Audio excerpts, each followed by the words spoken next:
Welcome back, y'all, to the Footprints of Faith and Chaos podcast. I am a day late because we were traveling. We did a weekend in Virginia this last weekend. Most of John's family has not met Maya yet. So we had a little get together. His folks and his sister Ashley got to see Amaya and then some extended family, some aunts, some cousins. We all got together and celebrated Allie's second birthday that's coming right up here. Um, in March, but obviously because our families are so far away, John's family won't be able to come up for Allie's birthday, so we celebrated down there, which was so much fun. And his sister put on the entire thing. So shout out to Ashley. Allie had the best second birthday down there with you guys. Um, and so I guess today I wanted to share. It's just me today, no guest speaker. But I wanted to share a little bit of my testimony and a little bit of my story and kind of my time in Virginia. As we were driving around, and I obviously attended LU, as you can see, representing today. Um, it was just like you were driving around and the memories started pouring in, pouring in. Um, and it was just so insane to me because you don't necessarily forget those things, but they're not in the forefront like college. I've been out of college. The last time I took classes was in 2019. So 5 years ago. It was 5 years ago that I took classes. And obviously since then I've gotten married, I've had babies. So looking back at it is almost like a lifetime ago. And as we were driving around, it was CFA. So I actually attended CFA, that's College for a Weekend at Liberty 10 years ago. I had a Facebook notification that popped up and said, 10 years ago, memory, you attended CFA. And I was like, oh my gosh. I just couldn't believe it. It just didn't resonate that it had been 10 years since like my first tour. And um, for those of you who don't know, I actually chose Liberty when I was in third grade. I told my family, I told my parents, I was like, I'm going to Liberty. That's where I'm going. I'm going to Liberty University. End of story. That's what I want to do. Third grade. I don't even know how old I was in third grade, but I stuck to it. I went and I have my bachelor's in business and then a master's in education from Liberty. And my current job, I get to use both of those, and it's the best. It's the best. Um, so so that's kind of, I chose to go to Liberty in third grade. A big impact was my older cousins, Chad and Brian. They attended Liberty. Chad went for a business degree. Brian went as a pilot, and Aunt Chris lived out there in Virginia. And we had taken family vacations out there, and it was always intriguing to me. Um, and the other part of it was a Christian college, so I went K through eighth to a private Christian school, played public sports, and then went to public high school, freshman through senior year, and then wanted to go to Liberty. But I got to be a commuter during my time at Liberty. So my senior year of high school was really, really, really, really, really hard. Um, I feel like it's hard for a lot of people. I know in my past podcast I've touched on it a little bit. I lost somebody who was super significant to me in that time. He had a lot of influence on me. I'm pretty sure I was one of the last people to tell him goodbye before he left this earth. Um, and it just, that resonated.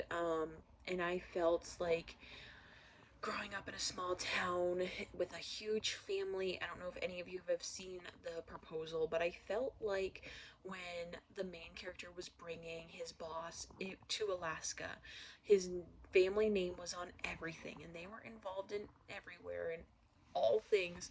And I felt that a little bit. I felt all the pressure. I felt all these expectations that I had to do something or be somebody or be the best, have the best grades, hold.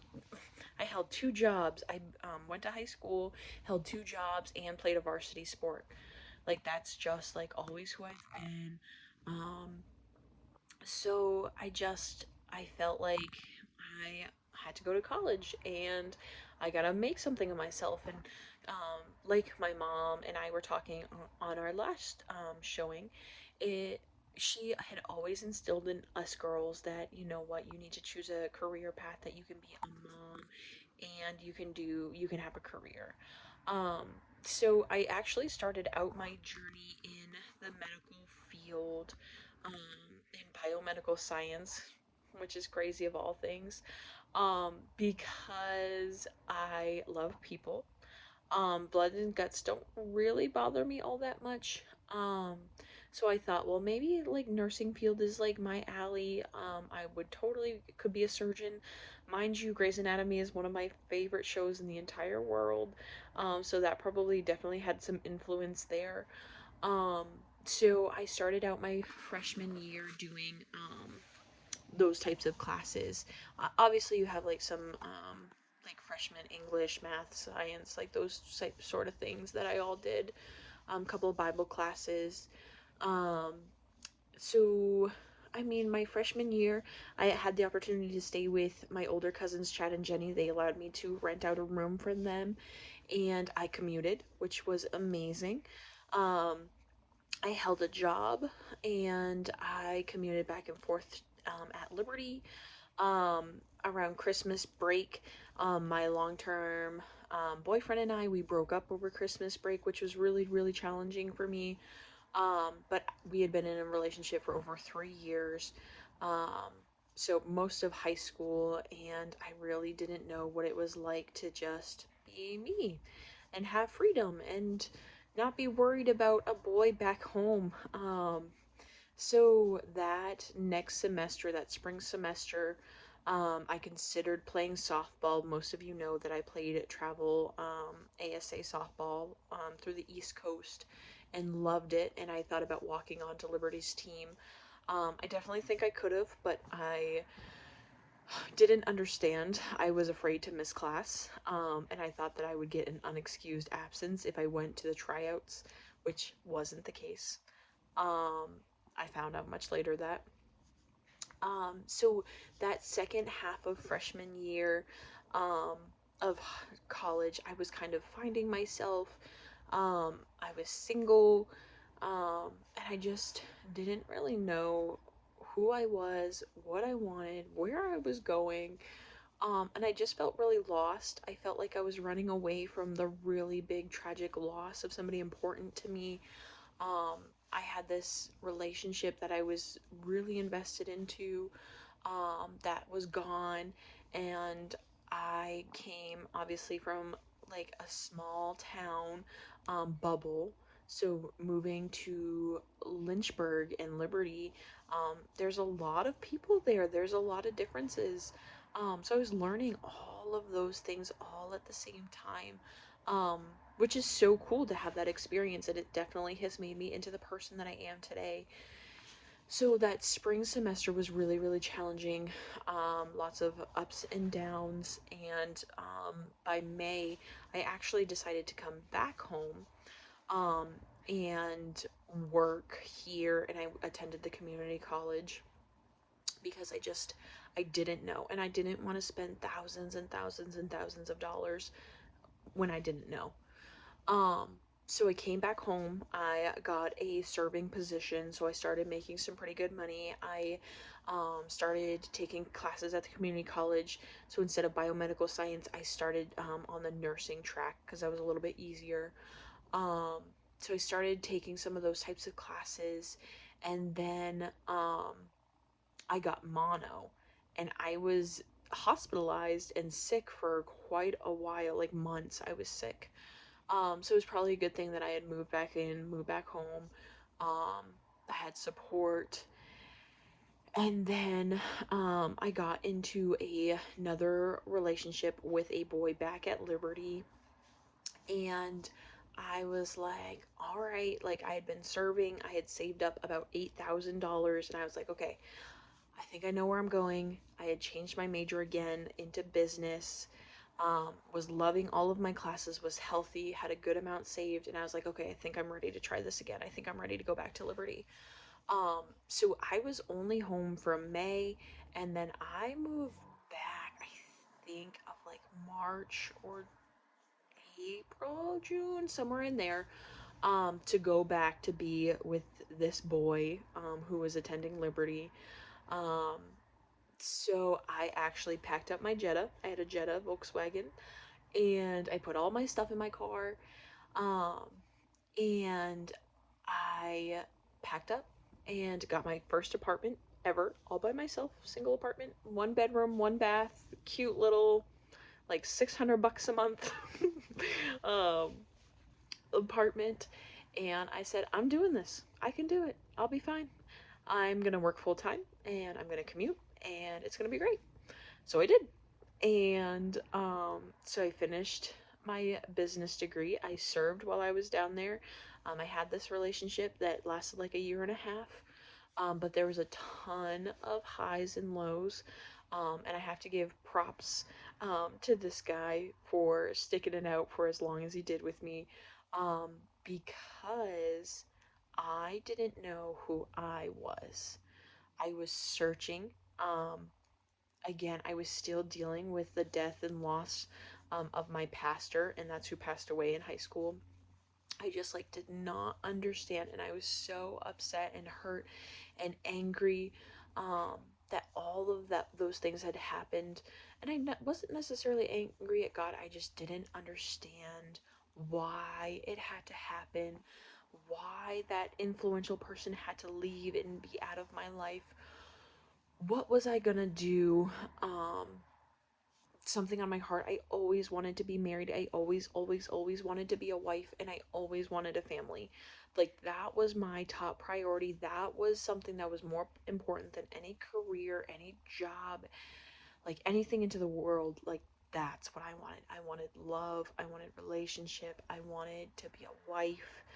Um, but I was also super goal and career driven at the same time. Um, and then also that point of time finding myself, finding out who I really was. Um, so I just want to again give props to that poor young man who was with me for a year and a half, and just like I was highs and lows emotionally all the time. Um, and I was also at the same point doing it all on my own. I was not putting my faith and my trust that God had a bigger plan for me, that things were going to be fine. I felt out of control. And I do really am somebody who, if I'm feeling out of control, then I like tense up or get overwhelmed. I felt like I was doing it completely by myself, that I was alone. Um, and again, that poor young man didn't know what he was walking into with me. Um, it just, the timing was off, and it just wasn't right, and it wasn't in the plan. And I'm really grateful for all the time that he did invest into me in our relationship. Um, I think I scared him when I would always talk about marriage, and wanting a family, because again, I'm pretty straightforward. I'm blunt. I say exactly what I want. Um, and I'm kind of take it or leave it. And like, if there's an argument or disagreement, I would love to talk it out and then just be done with it and let's move on. Um, so so that gives me like a year and a half. I'm about halfway through my bachelor's degree. I'm still serving. I still have a really cute apartment all by myself. I had gotten my dog at that point, so it was me, my dog, my boyfriend. And I things were going great. Um, but I still didn't know who I was. I still hadn't fully dealt with the fact that I left home because I didn't want to deal with all the crap and all the feelings and all the emotions and all the hurt that was back here. Um, so, um, long story short, that young man and myself broke up. He ended things abruptly. I didn't see it coming. It was completely out of the blue, and I definitely was devastated. Um, I don't know if you all know, but something about New Englanders, we are loyal to a T. So I just, I don't know. I was willing to wait for this young man, but again, I think I scared him. And again, I had no idea who I was or what I was doing. Um, and you know what? It's okay that things didn't work out. They didn't work out for a reason, and I'll get to that. Wink, wink, nod, nod. Um, so that brought me through to about halfway through my program. Um, I was working on a business class where I actually needed to go in and interview a manager and like ask her um, like how they run their operation and whatnot. And the line cook manager said that my wife actually is the store manager, like the big head honcho of like our current Old Navy in Lynchburg. And he's like, "You're more than welcome. I can give her a call. You can do your project with her. She'd be happy to do that, and that way you can get that complete." So that was really cool. So I ended up interviewing the I can't even remember what she was called, but the overall manager for the store for Old Navy, and she thought I did such a great job and loved everything I had to say that she actually offered me their hiring management position right there on the spot. Um, which was hilarious because again, I wasn't looking for a job. Um, but she offered it to me because of my business skills, so I took it. I'd been serving for a while. I wanted to get out of like the nights, the weekends. At that point, I was single. So I was ready to try something new. I wanted that management experience. I wanted to be able to put that on my resume. So I took the job. I took the job at Old Navy in Lynchburg, and I was their hiring manager for about a year.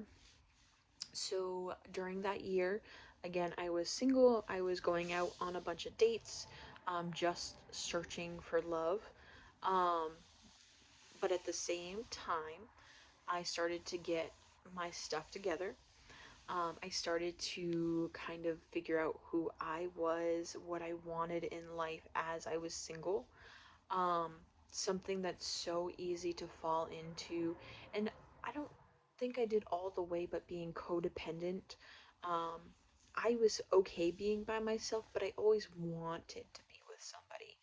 Um, and it's just because I had this just heartfelt desire to, again, have be in a marriage and have a family, and um, I just wanted that love, and I wanted to be loved and feel loved and love somebody else and do life together with somebody.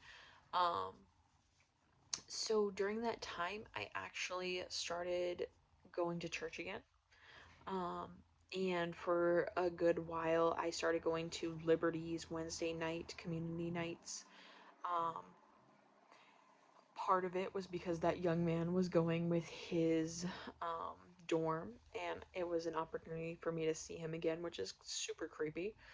Um, but just the possibility to run into that person because, again, he left me, so I still had all these feelings, or I thought I had all these feelings that just without closure. So I think during that time, I was being a creepy person, and sitting afar, but being able to go to church and actually listening to the messages.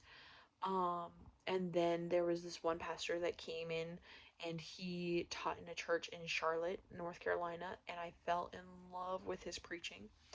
And started actually going to one of their campus churches in Roanoke and really started diving back into my Bible, diving back into the Word, um, dealing with all these hurts and starting to recognize and reason and explore why I was feeling all these feelings. So that brings us so about a year. So I get involved actually with a church group, and I'm going to like a community group on Thursdays. I was going to campus church on Wednesdays, and I was going to church on Sundays. Not that all of that just saying going to church is going to fix all your problems, because it's not.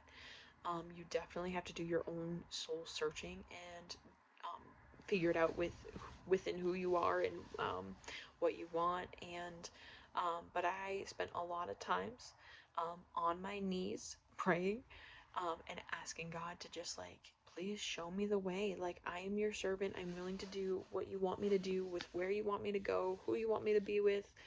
I don't know what that is or what that looks like, but I am giving up control. I'm giving it up. I'm giving it away. It's yours. Like, you, God, lead me where you want me to go. And I don't know what that is or what that looks like, but I'm an open book. So some of my employees at some of my employees at Old Navy also worked at Liberty University. Um, and they're like, look, you should come over here. You should um, come join. Like, this is a great job.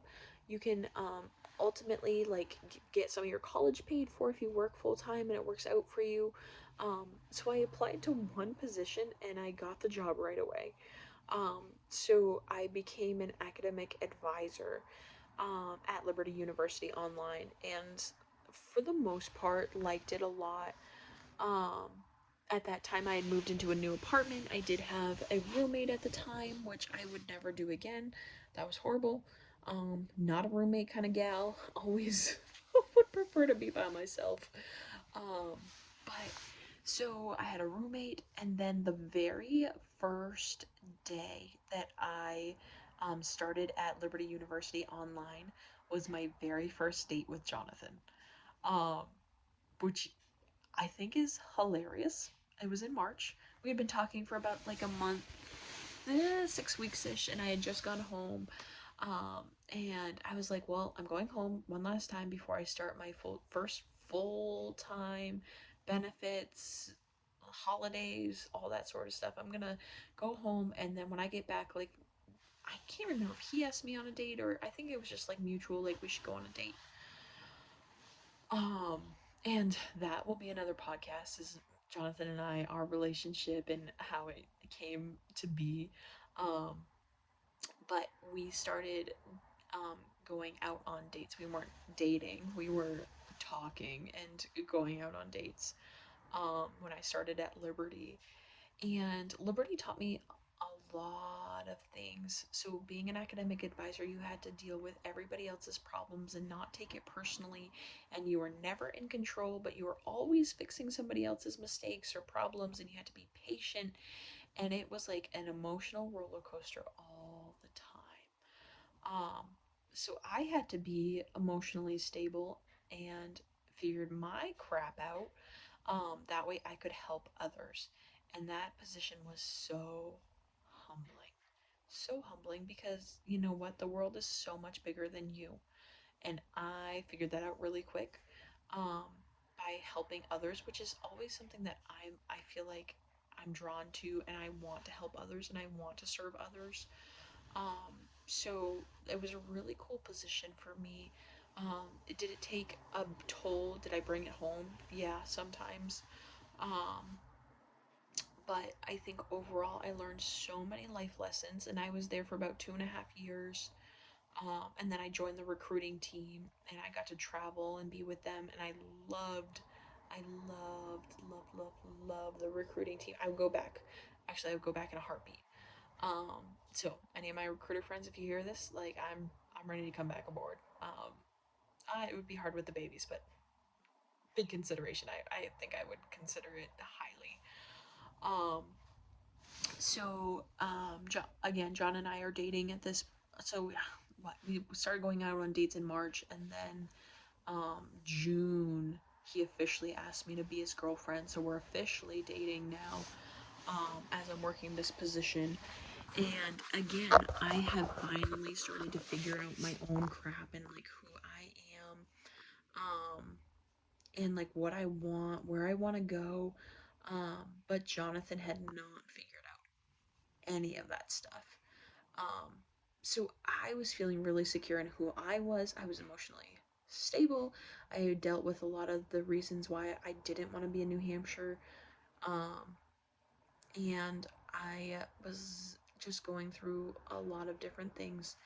Um, so I finally um, said to him, I was like, you need to figure it out. Like, you need to figure out what you want, because I know what I want, and you cannot be in a relationship with somebody if you don't know where you're going, you don't know what you want, you don't like you don't even know if you want to be in a relationship because you don't know who you are.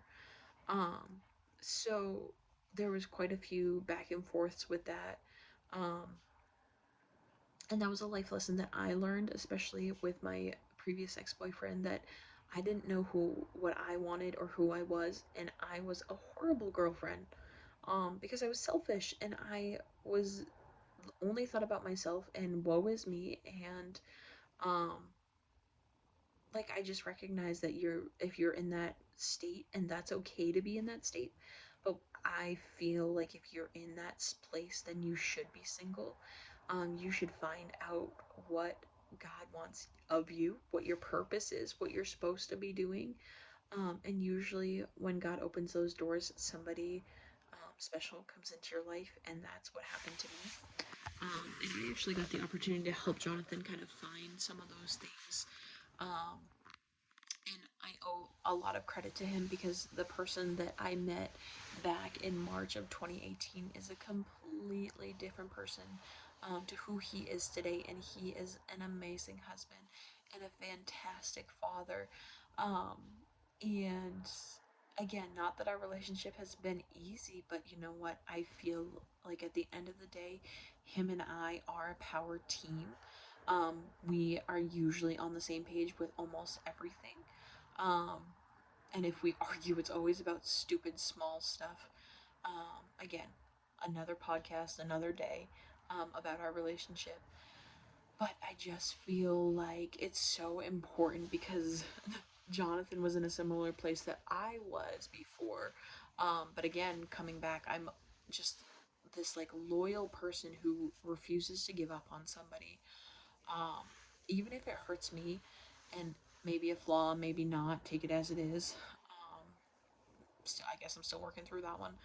Um, but I'm obviously glad I stuck it out, because we do have a really great marriage. We have two beautiful daughters, um, who I would do anything for. Like I said, like my heart just wanted to be married and have kids and have a family, and then like do life with them.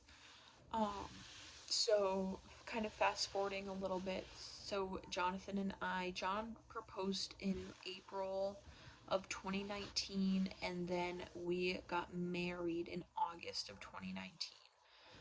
So we had dated for about a year ish, um, and then like a couple months engagement, and then we got married.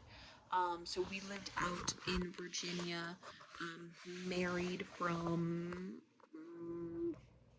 it was August to April.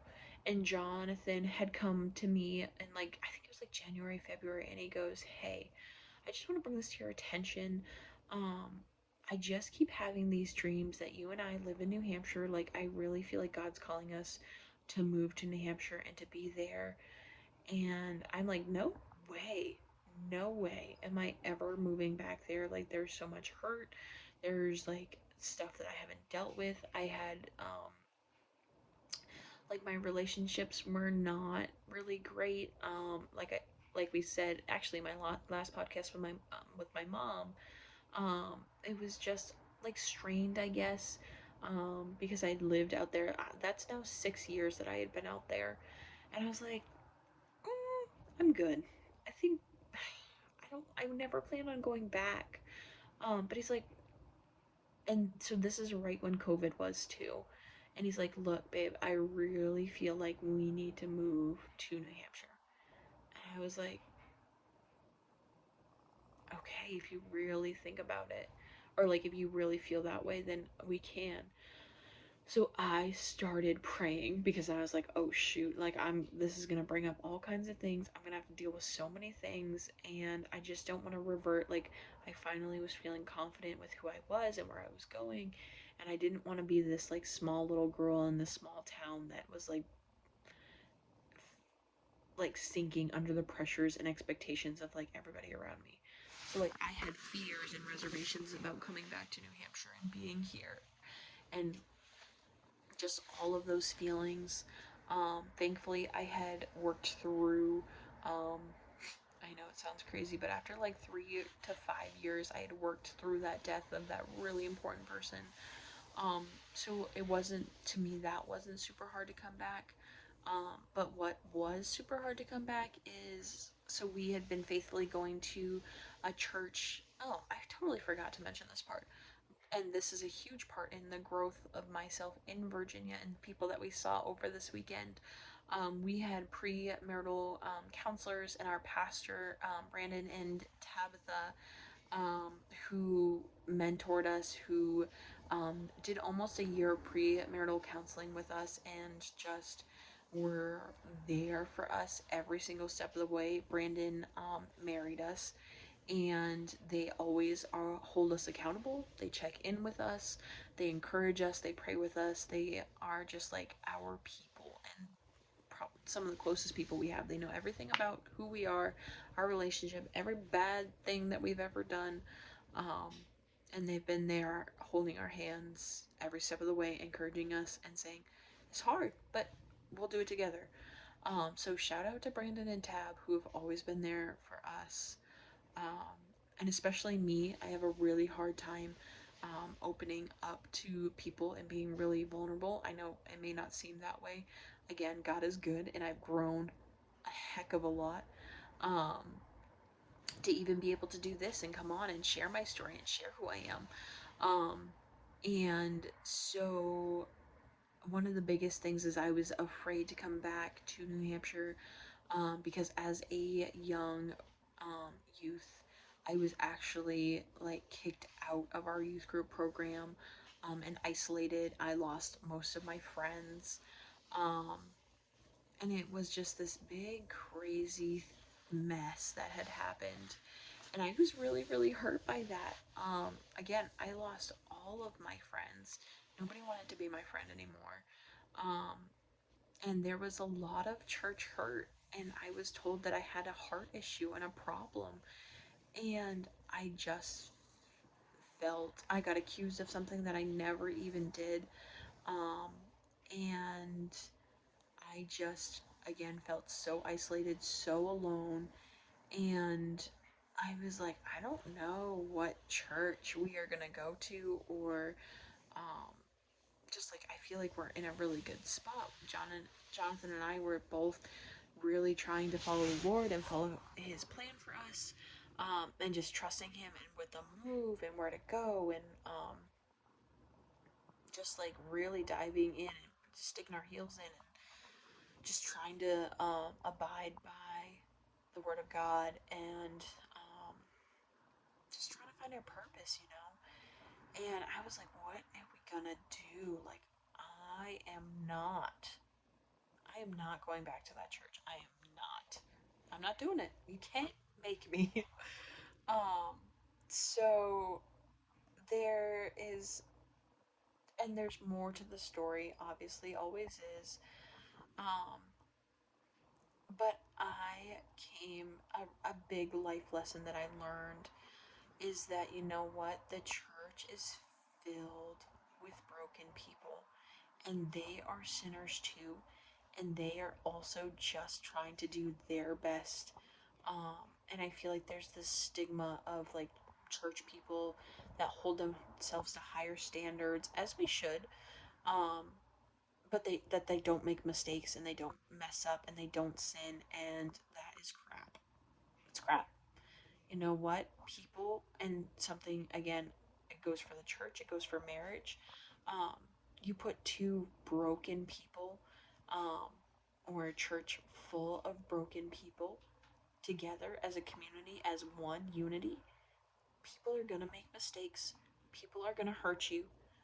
But you know what? It's all about being repentive, and that I can't even think of all those big fancy words, but like just coming back and building, rebuilding all of those things. And once I recognize that, you know what, they're broken just like me, they make mistakes just like me, and they're not perfect, and maybe they were just trying to do the best that they could with what they had and where they're at. You know what? It allowed me to have so much grace in my heart, um, that, you know what, yeah, it happened. It helped molded me into who I am. And did it make things a little bit more difficult? Sure. But in the long run, I don't know if I've had this perspective and this ability to look at people for people and not just a label or a stereotype. Like, they're just people. And each person, I feel like, has a story, and there are different experiences that make them who they are and what they do and why they do those things and why they think those things. Um, and that's okay, because God made everybody different. We're not all meant to be the same person, the same whatever. God allowed us all to have free will, to have a mind to think, a heart to feel the emotions. We all hold ourselves different. The way that we're brought up, our families are all different, and that makes us all unique and really special. Like, we are fearfully and wonderfully made. God made each and every one of us specifically for a purpose here on earth. And I believe that with my whole heart, and I am still trying to figure out my full purpose. Um, I hope it's to care and serve others, and that's what I've been trying to do. And I recognize that actually sharing my testimony and sharing the gospel is really hard for me. Again, believe it or not, it is hard for me. Um, I'm going out of my way and I'm trying to do it. Um, and I can try to answer your questions again, but I hope that anybody listening recognizes that I am not a perfect person. I don't have all the answers, but I sure as hell will try, and I'll try to give you the best that I got and what I know, and answer the questions that you have. Um, and I'm gonna recognize that you are just a person too, that you are just trying to figure it out, that you are just learning. Um, and for those people who have known the Word of God and have been a born again Christian for a long time, like, that's great. You know what? Maybe you can teach me something. Maybe you can show me something that I don't know. Because I truly feel that life is not meant to be done alone, and that people need people, and people grow from people. Um, and I just hope, I really have a big heart for youth and just like marriage. So I feel like down the road, um, like, that's gonna be my calling area, that I just work with those, like, that group of people. Um, but I've like sidetracked. Sorry guys, sidetracked. But um, so I'm gonna get back to my story, back to my testimony. And so we moved back here to New Hampshire, and again, I was super, super hesitant about going back to the church that I grew up in. And I was still with Liberty. I was working remotely, and I was like, this is not, it just wasn't feasible. It wasn't working out. John and I had moved in with my parents. We were living in the basement, which is challenging. Um, so we lived there for a year and a half. Um, and again, it's in the middle of COVID. COVID's going on. There's no jobs available. Jonathan is having a hard time with his jobs. And I finished up my master's degree, and I was like, I don't know what to do. I don't know what I'm doing. We're living with my parents, paying pretty minimum rent. So I started door dashing and doing that sort of stuff. Um, Jonathan and I hit a couple rocks or whatever struggles in our marriage. There was about a year to yeah, like year and a half where things were really, really, really rocky. Um, Again, we're not perfect. things are not easy, but you know what? God's so much bigger than us and our relationship, and He wanted us to be together. And marriage is made to um, stay. You're supposed to stay with that person. It's a covenant, it's a union. Um, so we worked through our troubles, our issues. Um, and so he landed a job in the school system, and I landed my job in the school system. And so we were both had a full time job now, which was great. It had been like over a year that we'd been back home. And ultimately, we then had a miscarriage after trying to get pregnant for like a year and a half. And we are also going to a brand new church in Concord. We were going at the Capitol, which was pretty cool. We had found a church. And so we were going there.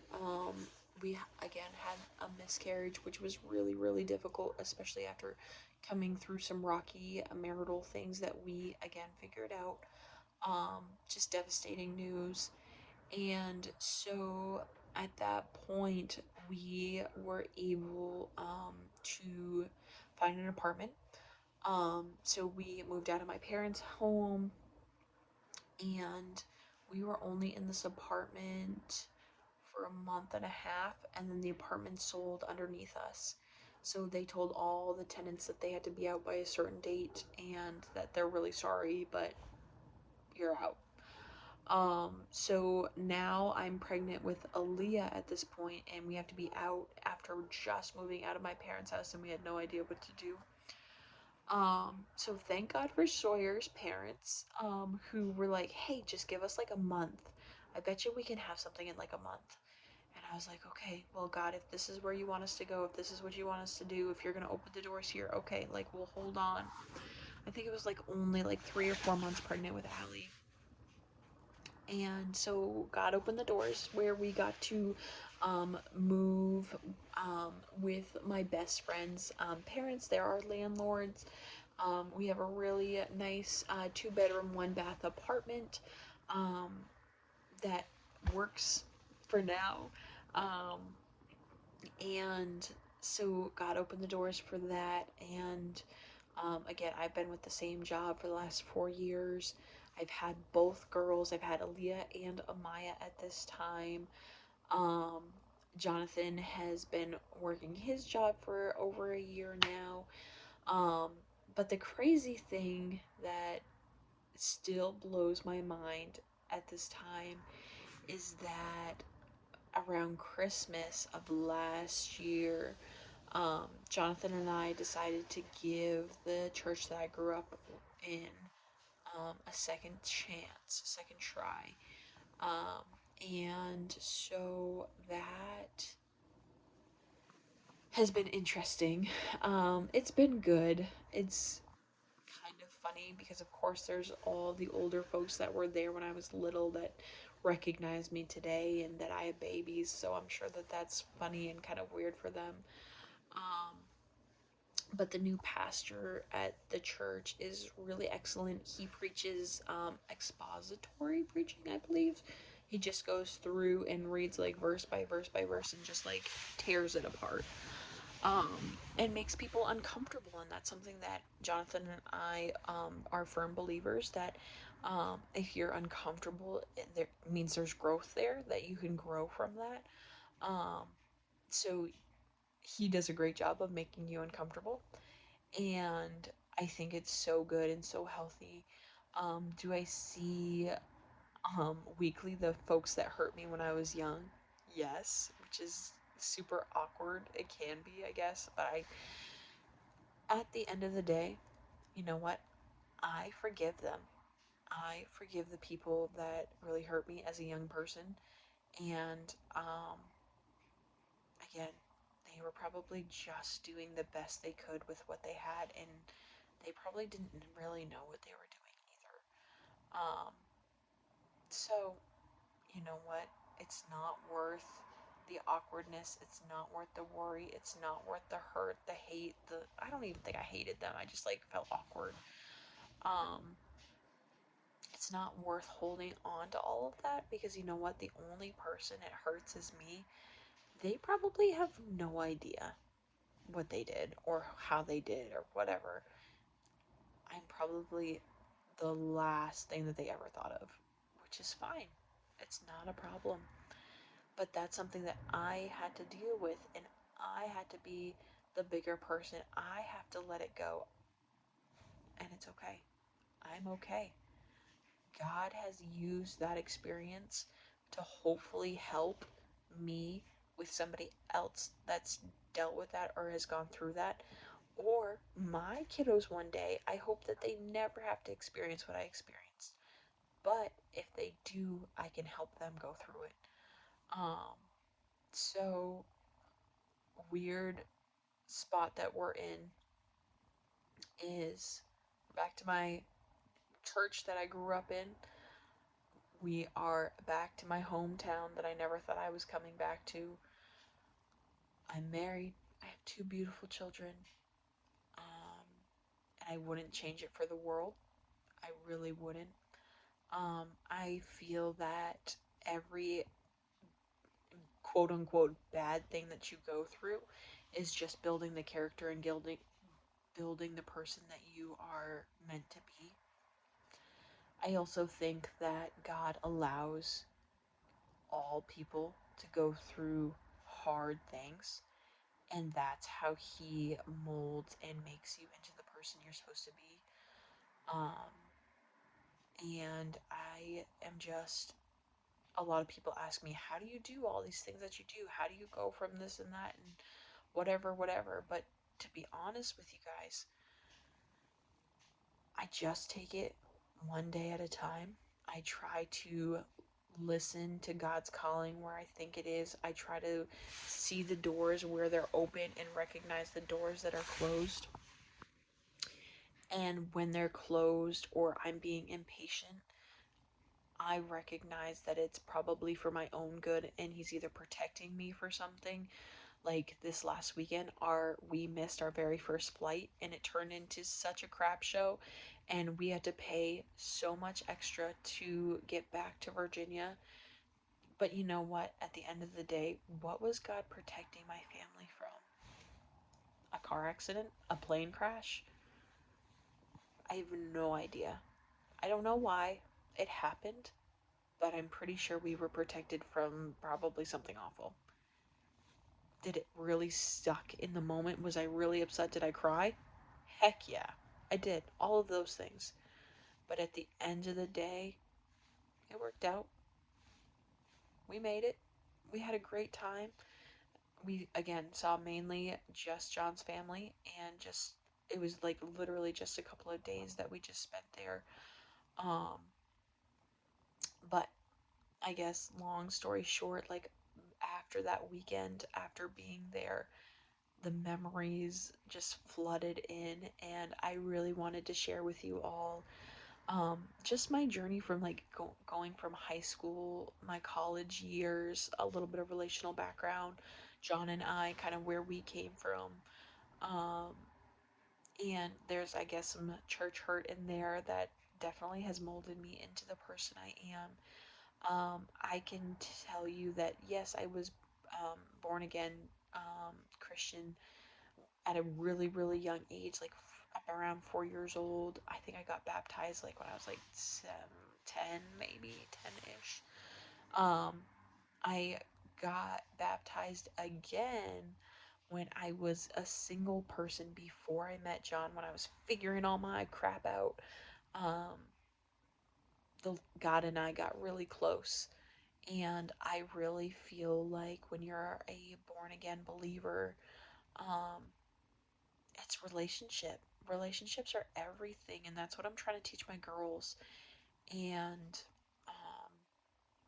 I truly feel like sitting here talking with you all today that my relationship with the Lord is so much stronger than it's been in a long time, maybe ever.